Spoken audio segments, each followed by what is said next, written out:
Hello my dear students, welcome to BPIC online classes.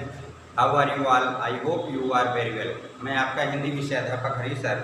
आज class 9th Hindi व्याकरण के अंतर्गत, हिंदी ग्रामर के अंतर्गत आज हम आपको बताएंगे विराम चिन्ह।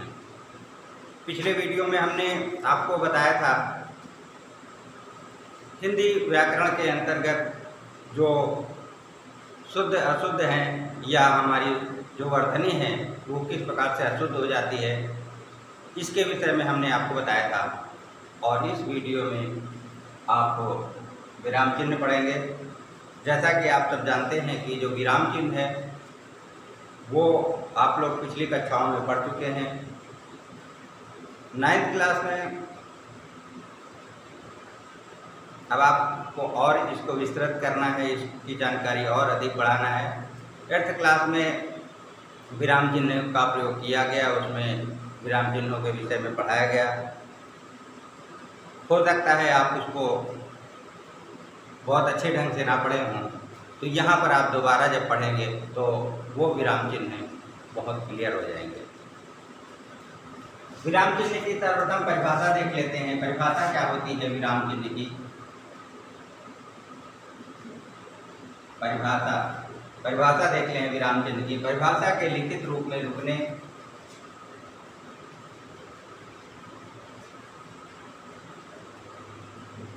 भाषा के लिखित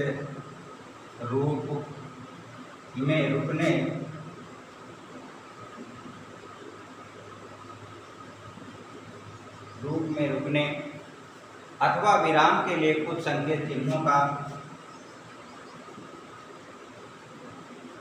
अथवा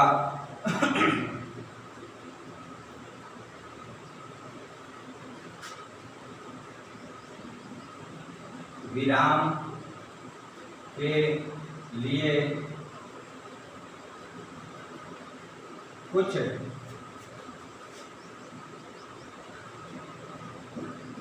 चिन्हों का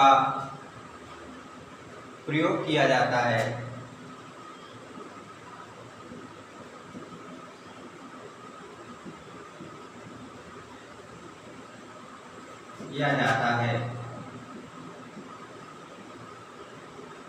उन्हें ही हम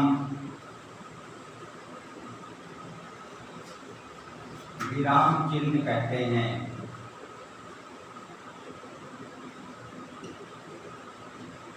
उन्हें हम क्या कहते हैं? उन्हें ही हम विराम चिन्ह कहते हैं। तो ये परिभाषा हो गई इसकी विराम चिन्ह। विराम चिन्ह की परिभाषा क्या हुई? भाषा के लिखित रूप में रुकने अथवा विराम के लिए कुछ चिन्हों का प्रयोग किया जाता है, उन्हें ही हम विराम चिन्ह कहते हैं। अब आप लोग समझ गए होंगे कि विराम चिन्ह क्या होते हैं।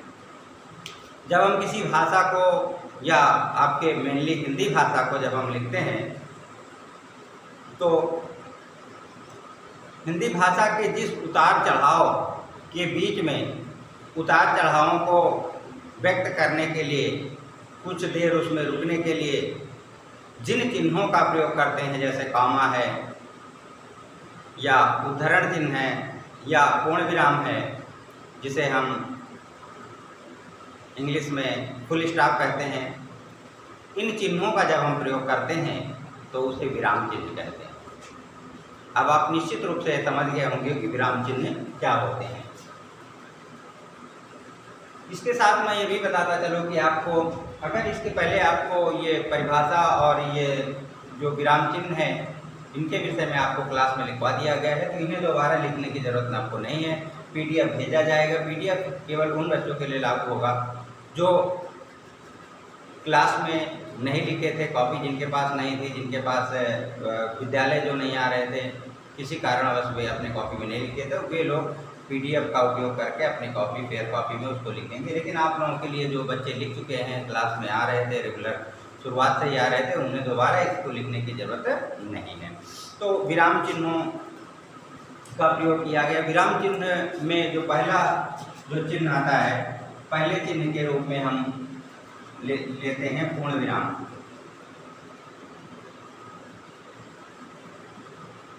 पूर्ण विराम को लेते हैं। पूर्ण विराम का जो संकेत है वह इस प्रकार है। इस प्रकार से हम पूर्ण विराम लगाते हैं। पूर्ण विराम के विषय में जान लेते हैं। जब पूर्ण विराम का प्रयोग वहाँ पे करते हैं जब हमारा कोई कथन पूर्ण हो जाता है, पूरा हो जाता है, पूरा का पूरा जो कथन है वह पूर्ण हो जाता है, और यह जो चिन्ह है वह सरल वाक्य, मिश्र वाक्य तथा संयुक्त वाक्यों के अंत में यह चिन्ह लगाया जाता है। इस चिन्ह का प्रयोग सरल वाक्य, संयुक्त वाक्य और मिश्र वाक्यों के अंत में किया जाता है। तो जैसे उदाहरण हम यहाँ देख लेते हैं, जैसे मोहन जाता है या राम खाता है, या फिर हमारा पक्का विश्वास है कि भारत आगे बढ़ेगा। इस प्रकार के जो पूर्ण वाक्य होते हैं, पूर्ण वाक्य के अंत में जब हम चिन्ह लगाते हैं, इस चिन्ह का प्रयोग करते हैं पूर्ण विराम का, तो इसका प्रयोग इसी प्रकार से वाक्यों के अंत में, वाक्य पूर्ण होने के अंत में इसका प्रयोग किया जाता है। जैसे मोहन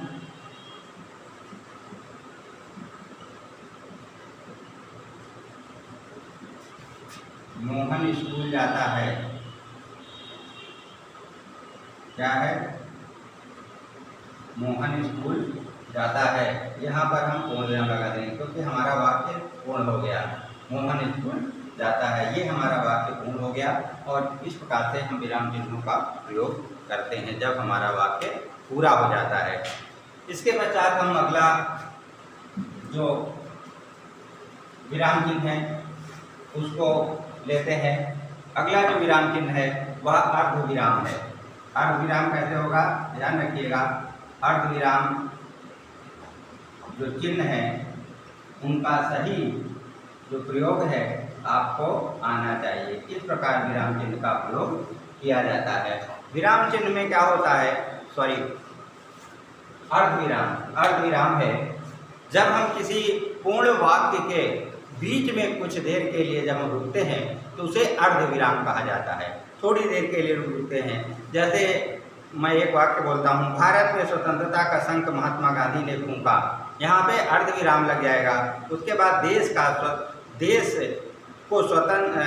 देश को उन्होंने ही स्वतंत्र कराया, ठीक है, इसके बाद पूर्ण विराम लग जाएगा। तो ये वाक्य हमारा पूर्ण होता है। लेकिन भारत में स्वतंत्रता का शंख महात्मा गांधी ने फूंका, यहाँ तक ये आधा वाक्य होता है। यहाँ हम थोड़ी देर के लिए रुकते हैं और अर्ध विराम का यहाँ प्रयोग करते हैं। पूर्ण विराम से कम देर ठहरने के लिए अर्ध विराम का प्रयोग करते हैं। पूर्ण विराम से कम, पूर्ण विराम से कम देर ठहरने के लिए अर्ध विराम का प्रयोग करते हैं। इसका प्रयोग करते हैं अर्ध विराम का। कैसे करते हैं, जब हम पूर्ण विराम से कम देर के लिए हम किसी स्थान पर रुकते हैं, किसी वाक्य के बीच में हम रुक जाते हैं, थोड़ी देर के लिए हम रुकते हैं। पूर्ण विराम में हम ज़्यादा देर के लिए ठहरते हैं, लेकिन अर्ध विराम में हम किसी वाक्य में आधे में ही हम थोड़ी देर के लिए ठहरते हैं, वहाँ अर्ध विराम चिन्ह का प्रयोग किया जाता है। तो ये आप अर्ध विराम समझ गए होंगे कि अर्ध विराम का प्रयोग कहाँ किया जाता है। अर्ध विराम का प्रयोग थोड़ी देर के लिए ठहरने के लिए किया जाता है, जब हम थोड़ी देर के लिए ठहरते हैं। अगला जो हमारा विराम चिन्ह है वह है अल्प विराम। अल्प विराम ऐसे होता है जिसे हम इंग्लिश में कॉमा कहते हैं। इंग्लिश में हम क्या कहते हैं, कॉमा कहते हैं। कॉमा को ही हम हिंदी में अल्प विराम कहते हैं। अल्प विराम का प्रयोग वाक्य के मध्य में अर्ध विराम से कम समय। अब देखिए, सबसे ज़्यादा रुका जो जाता है, रुकना पड़ता है, वो पूर्ण विराम में रुकना पड़ता है। उसके बाद फिर अर्ध विराम में रुकना पड़ता है। लेकिन अल्प विराम में भी अर्ध विराम से भी कम समय के लिए जब रुका जाता है तो वहाँ पर अर्ध विराम होता है। थोड़ी देर के लिए, काफ़ी थोड़ी देर के लिए, बहुत कम देर के लिए जब रुका जाता है तो वहाँ अर्ध विराम का चिन्ह लगाया जाता है। जैसे वह रोगी जिसे डॉक्टर ने देखा था आज दिल्ली से चला गया। वह रोगी यहाँ पे हम अल्प विराम लगा देंगे। वह रोगी जिसे डॉक्टर ने देखा था, फिर अल्प विराम लगा दिया, आज दिल्ली से चला गया, फिर पूर्ण विराम।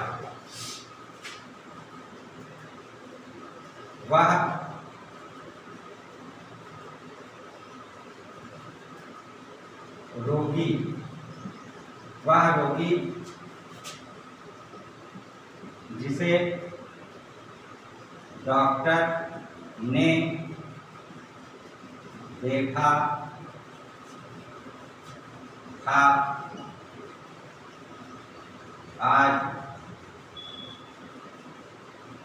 लखनऊ चला गया। अब यहाँ देख लीजिए, अल्पविराम के लिए हम यहाँ थोड़ी देर रुकते हैं। वह रोगी पढ़ने के बाद फिर हम आगे बढ़ जाते हैं, जिसे डॉक्टर ने देखा था, फिर अल्पविराम, आज लखनऊ चला गया। ये हमारा वाक्य जब पूर्ण हुआ तो हम यहाँ क्या लगा दिए, पूर्ण विराम लगा दिए। लेकिन यहाँ हम थोड़ी देर के लिए रुके हैं तो यहाँ हमारा अर्ध विराम के चिन्ह का प्रयोग हम करते हैं। वह रोगी अल्प विराम जिसे डॉक्टर ने देखा था, अल्प विराम, आज लखनऊ चला गया, पूर्ण विराम। तो ये अल्प विराम, अल्प का मतलब ही होता है थोड़ा, अल्प का मतलब होता है थोड़ा, और अर्ध का मतलब होता है आधा, और पूर्ण का मतलब होता है पूरा।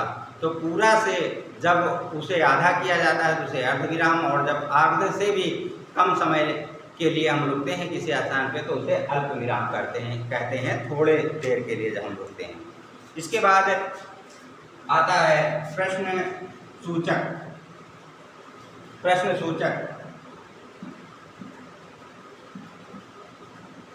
सूचक विराम, जिसे आप लोग इंग्लिश में क्वेश्चन मार्क कहते हो। क्या कहते हैं? Question mark. इंग्लिश में आप इसे क्वेश्चन मार्क कहते हो। तो इस क्वेश्चन मार्क में हम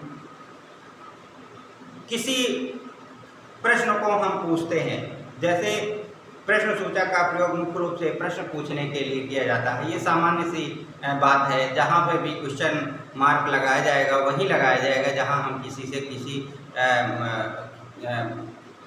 कोई प्रश्न पूछेंगे। कब, कहाँ, कैसे, क्या, इस चीज़ का, इस शब्द का जब प्रयोग होता है किसी वाक्य में तो वहाँ प्रश्नवाचक चिन्ह लगाया जाता है। कब, कहाँ, कैसे शब्दों का जब प्रयोग करते हैं तो वहाँ पर प्रश्नवाचक चिन्ह होता है। जैसे तुम्हारा क्या नाम है, तुम्हारा क्या नाम है, तुम्हारा क्या नाम है, यह हो गया प्रश्नवाचक चिन्ह का प्रयोग करके हम इसे क्या के बाद इसे लगा देते हैं। इसे कहते हैं क्वेश्चन मार्क, प्रश्नवाचक चिन्ह। तुम्हारा क्या नाम है। और अगला है तुम कहाँ गए थे, तुम कहाँ गए थे, तुम कहाँ गए थे। इसमें भी प्रश्नवाचक चिन्ह का प्रयोग किया जाएगा। यहाँ पर दिया गया है कहाँ, और जहाँ पर कब, कहाँ, कैसे होता है वहाँ पर प्रश्नवाचक चिन्ह का प्रयोग किया जाता है। आप यहाँ पर बेहतर ढंग से प्रश्नवाचक चिन्ह को समझ गए होंगे। इसके बाद हम एक और विराम चिन्ह को उठाते हैं। अगला जो विराम चिन्ह है हमारा विस्मय सूचक या संबोधन। विस्मय सूचक या संबोधन।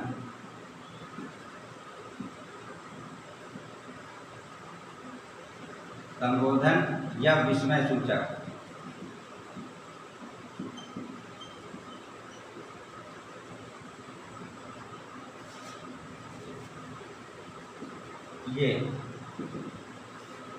ये होता है विस्मय सूचक या संबोधन, जहाँ पर हम किसी का नाम लेते हैं। जैसे मैंने कहा प्यारे बच्चों, तो यहाँ पर इसके बाद संबोधन चिन्ह का प्रयोग किया जाएगा, क्योंकि हम किसी व्यक्ति को यहाँ पर संबोधित कर रहे हैं, बुला रहे हैं या उसको आवाज़ दे रहे हैं और आश्चर्य का अगर भाव प्रकट करते हैं तो भी इस चिन्ह का प्रयोग किया जाता है।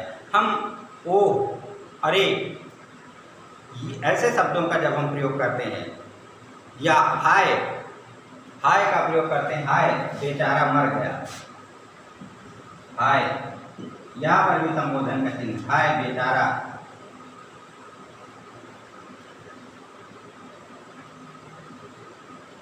यहाँ पर भी हम संबोधन का चिन्ह का प्रयोग करते हैं।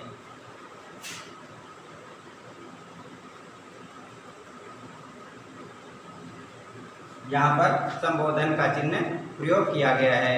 वाह क्या मिठाई है, आश्चर्य प्रकट कर रहे हैं, वाह क्या मिठाई है। यहाँ पर प्रश्नवाचक के साथ साथ यहाँ पर संबोधन का चिन्ह और संबोधन के चिन्ह का प्रयोग किया जा रहा है। तो जहाँ पर किसी को संबोधित करते हैं, किसी को बुलाते हैं या आश्चर्य प्रकट करते हैं, ओह, अरे, हाय, वाह आदि शब्दों का जहाँ प्रयोग किया जाता है वहाँ संबोधन का चिन्ह लगाया जाता है, संबोधन के चिन्ह का प्रयोग किया जाता है। ठीक है, इसके बाद हम अगले चिन्ह पर आते हैं जिसे योजक चिन्ह कहते हैं। योजक चिन्ह,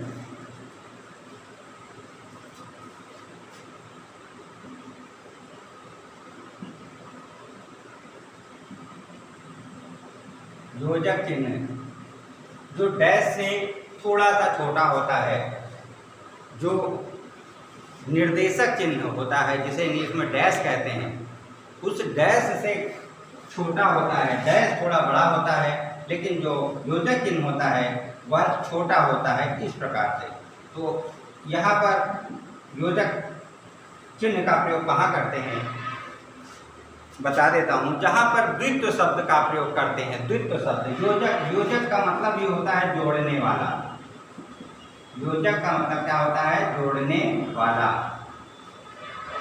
जहाँ पर दो शब्दों को जोड़ने के लिए इस चिन्ह का प्रयोग किया जाए वह योजक चिन्ह कहलाता है।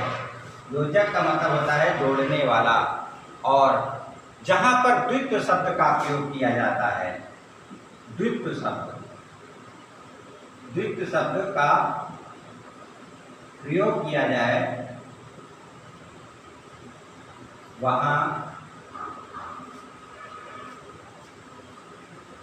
द्वित्व शब्दों का जब हम प्रयोग करते हैं तो वहाँ पर योजक चिन्ह लगाया जाता है। द्वित्व शब्द इसमें कौन कौन से हैं, जैसे राम सा भाई, राम सा भाई, या फिर कभी कभी, या फिर कभी कभी, या फिर सुख दुख, सुख दुख,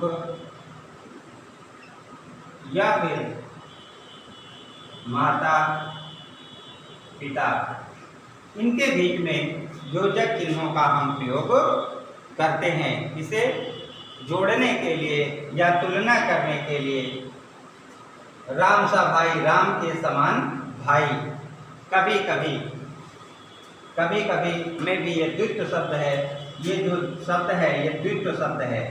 दोनों शब्द एक जैसे ही आए हैं, इन्हें ही हम द्वित्व शब्द कहते हैं, द्वित्व शब्द कहते हैं। और यहाँ पर भी देखिए योजक चिन्ह लगा हुआ है, ये दोनों शब्दों को जोड़ता है, सुख और दुख। यहाँ पर और शब्द छिपा हुआ है, सुख और दुख, माता पिता, माता और पिता, या फिर कभी कभी, या फिर धीरे धीरे। यहाँ पर और शब्द आ जाएगा, धीरे धीरे भी आ जाएगा, धीरे धीरे।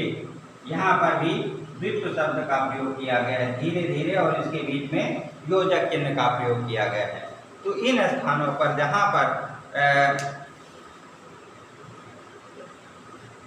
जहाँ इस चिन्ह का प्रयोग निम्नलिखित स्थितियों में किया जाता है, जैसे द्वित्व शब्द में, द्वित्व शब्द जैसे कभी कभी और धीरे धीरे, और इस शब्द का प्रयोग द्वंद्व समास में भी किया जाता है। द्वंद्व समास का मतलब होता है सुख दुख, सुख और दुख, माता पिता, माता और पिता। और इस शब्द का प्रयोग दो शब्दों के बीच तुलना करने में किया जाता है। जैसे राम सा भाई, राम सा भाई, राम के समान भाई, ये तुलनात्मक शब्द हैं। इनके मध्य में भी इस चिन्ह का प्रयोग हम करते हैं। तो मेरे प्यारे बच्चों, ये 6 चिन्हों का प्रयोग यहाँ पर योजक चिन्हों को लेकर 6 चिन्हों का प्रयोग किया गया। और अगले वीडियो में हम इसमें जो बचे हुए 4 योजक चिन्ह हैं उनकी चर्चा लेकर हम पुनः उपस्थित होंगे। और इस वीडियो का यहीं पर समापन करते हैं। तो मिलते हैं नेक्स्ट टाइम नए वीडियो के संग। तब तक के लिए थैंक यू वेरी मच।